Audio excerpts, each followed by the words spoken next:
पूरा भारत देश में बिहार पहला राज्य है जिसमें कि 17 महीने में करीबन 3.25 लाख नौकरी दिया गया युवाओं को।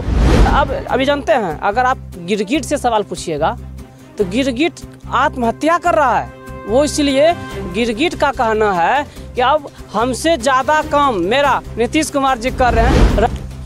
तो सबसे बड़ा अगर हम नीच काम मानते हैं तो नेता की जुबान होती है।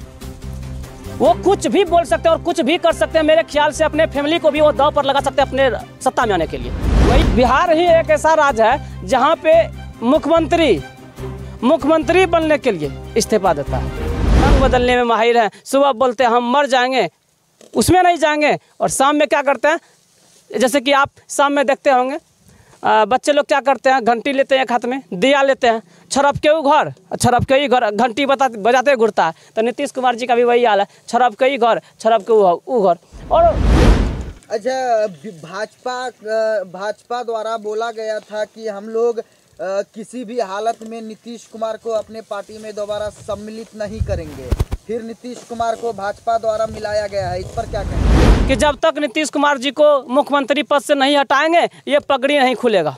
और नीतीश कुमार जी मुख्यमंत्री है ये हैं और उनका समर्थन में वो जाके डिप्टी सीएम बन गए। वो इसलिए क्योंकि उनको भी कुर्सी मिला। तो देखिए, अगर बात किया जाए राजनीति में तो सबसे बड़ा अगर हम नीच काम मानते हैं तो नेता की जुबान होती है।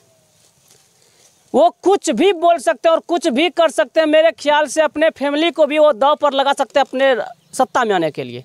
वही अमित शाह जी जो कि भारत देश के गृह मंत्री हैं, बोले थे ना कि नीतीश कुमार जी के लिए सारे दरवाजे बंद हैं। वही अमित शाह जी तुरंत दरवाज़ा खोल देते हैं। और एक उनके नेता हैं बिहार के, शायद उसका नाम सम्राट चौधरी है, आप सुने होंगे। उन्होंने कहा था कि जब तक नीतीश कुमार जी को मुख्यमंत्री पद से नहीं हटाएंगे ये पगड़ी नहीं खुलेगा। और नीतीश कुमार जी मुख्यमंत्री है ये हैं और उनका समर्थन में वो जाके डिप्टी सीएम बन गए। वो इसलिए क्योंकि उनको भी कुर्सी मिला। तो ये आप सोच सकते हैं पगड़ी कितना बड़ी बात होती है। मर्द की शान होता है पगड़ी, और वो अपना पगड़ी को नीतीश कुमार जी का चरण में रख दिया। नीतीश कुमार जी, आप मेरा पगड़ी को अपना चरण में रखिए और हमको डिप्टी सीएम बना दीजिए। तो आप समझ सकते हैं जो अपनी शान को, आन बान शान पगड़ी को बेचकर मुख्यमंत्री डिप्टी सीएम बना है, तो आप उससे क्या उम्मीद कर सकते हैं।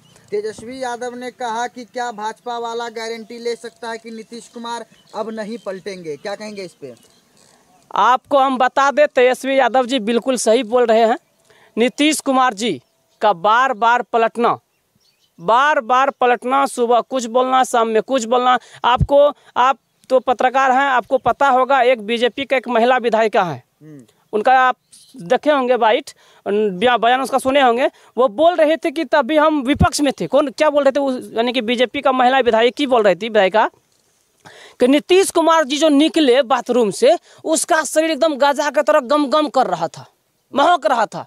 अब आप सोच सकते हैं वही बीजेपी विधायिका अब उन्हीं के साथ में बैठ के बिहार को आगे बढ़ाने का बात करते हैं। तो आप उम्मीद कर सकते हैं जो विधायिका नीतीश कुमार जी को बोल रहे थे कि गांजा पीता है, गांजा पी के आते हैं तब कुछ बात बोलते हैं, और वही विधायिका सबके साथ में मिलकर अभी सरकार बना रहे हैं। अब क्या बात करें। और हम अगर आप तेजस्वी यादव जी के बारे में पूछ रहे हैं तो मैं कहना चाहूँगा वही नीतीश कुमार जी जब बीजेपी के साथ में थे तो एक भी वैकेंसी की बात नहीं हो रही थी। जहाँ तक कि तेजस्वी यादव जी को ये भी बोला था कि अपना बाप के यहाँ से पैसा देगा, नौकरी देगा। अब बताइए, वही तेजस्वी यादव जी जब नीतीश कुमार जी के साथ में गए तो धराधर सभी युवाओं को नौकरी देना शुरू किया। और मुझे विश्वास था, उन्होंने बोले थे कि 10 लाख वैकेंसी हम देने का काम करेंगे। तो 17 महीने में जो 3.5 लाख के आसपास में वैकेंसी मिला युवाओं को, वो पूरा करने का काम करता। तो मैं ही नहीं, पूरा बिहार के युवा, पूरा बिहार के स्टूडेंट्स, छात्र एवं छात्राएं, बहन भाई पूछ रहा है कि अब जो शेष वैकेंसी हम लोग को बचा है वो मिलेगा या नहीं। इसका जवाब अगर नीतीश कुमार जी के पास है और बीजेपी वाले के पास है तो दे सकते हैं, या फिर। और अभी आप देखे होंगे देश में क्या चल रहा है, सिर्फ और सिर्फ आप राम मंदिर बनाना कोई इंसान का काम है क्या? अब एक बात बताइए, भगवान अब आप बोलते हैं ना कि जगत का मालिक है, तो जब वो खुद जगत का मालिक है तो आप राम मंदिर का जो श्रेय लेना, चलिए कोई बात नहीं, श्रेय ले रहे। अब पूरा भारत देश में राम मंदिर, उनका एक ही प्रोपेगेंडा था कि अब उनके पास कोई मुद्दा बचा ही नहीं कि हम जनता के पास जाएंगे तो क्या बोल कर उससे वोट लेंगे।